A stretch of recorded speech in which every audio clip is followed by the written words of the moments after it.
Hi guys, Mike back again with the Powerfist problem.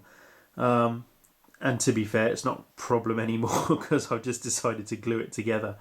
Um, I had I had some great hopes that I was going to create a very nice pose with a couple of Powerfists that I was planning on getting. I only bought the one initially just to see what it was like. And if you've seen my previous videos, you'll sort of see that I had an idea that I wanted to have the Power Fist, him punching his fist into his other hand. And I watched the Incredible Hulk the other day as well, which kind of inspired me even more to want to do it. You know, kind of like Titan Smash type thing. But you can't do it. Well, I'm sure you can do it, but I think if you did want to do it, it'd involve cutting up a Titan to move the shoulder joints about the place. As you know, on the Titan as it stands, the shoulder plates are fixed, so and they just go kind of come out from the main body basically. And as you've seen, I've got this system where I use a bit of threaded rod inserted up into a hole in the shoulder, which then receives the weapon.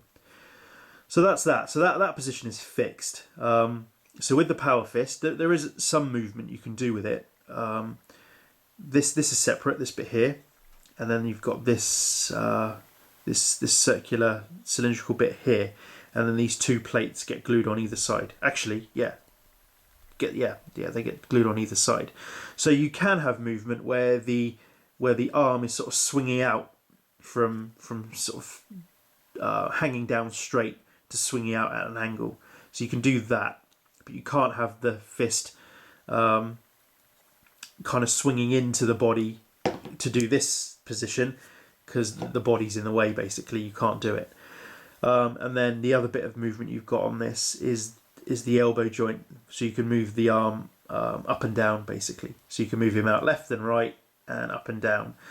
And that's it. It was really disappointing actually that you weren't able to position him a bit more. And like I say, without cutting the Titan up and making major changes to the design, I think you're going to run into a whole host of problems. And this isn't cheap, to be fair. £63 plus the postage price. It's not cheap, and I'm didn't really want to cut it up. I mean, it's a lovely thing to be. I mean, it's a beautiful thing. I mean, it's a lovely sculpt. I mean, there's not a problem with it at all. It's great. I mean, this green stuff is me. I didn't set the magnet deep enough. I had to dig it out, so I had to kind of drill in. Well, I should have drilled in, I should say. I ended up gouging with a bradawl, so that probably wasn't such a good idea. So I had to green stuff that. So once it's been primed, you won't see that. So again, another one of our big 20mm magnets in there. So that's that. So that's the elbow, shoulder joint, top of the arm, and then you got the hand, which is beautiful. I really do like the hand. So this is going to be a left hand, obviously. So there we go.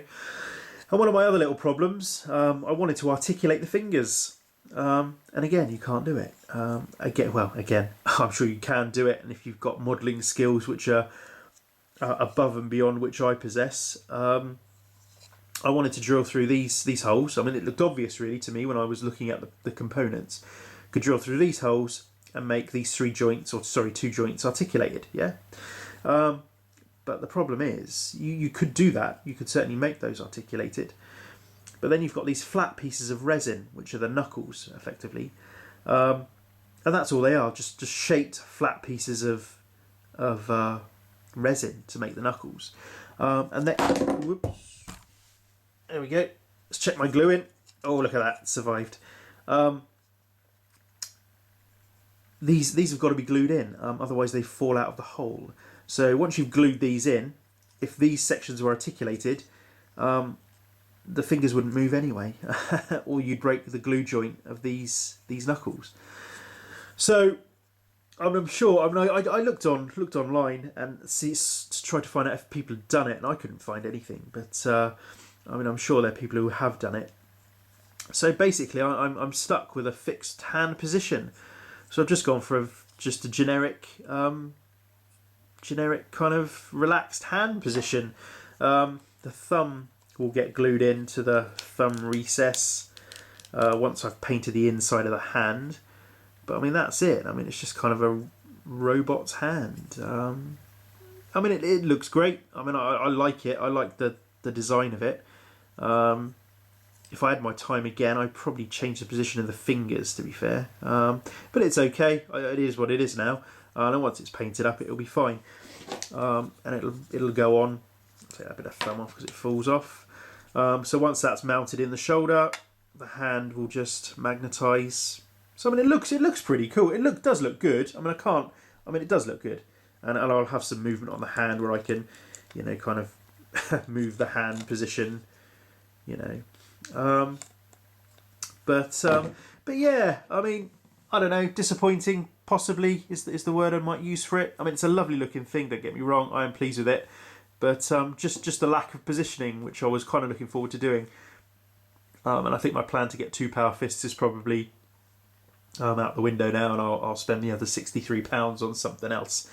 So that's it, a bit of a moany video, I think it was today.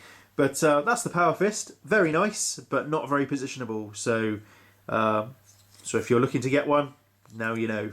Or maybe you've got fantastic modelling skills and are brave enough to cut it up. I'd love to see it if you are. That would be cool. So anyway, that's it. That's the Powerfist.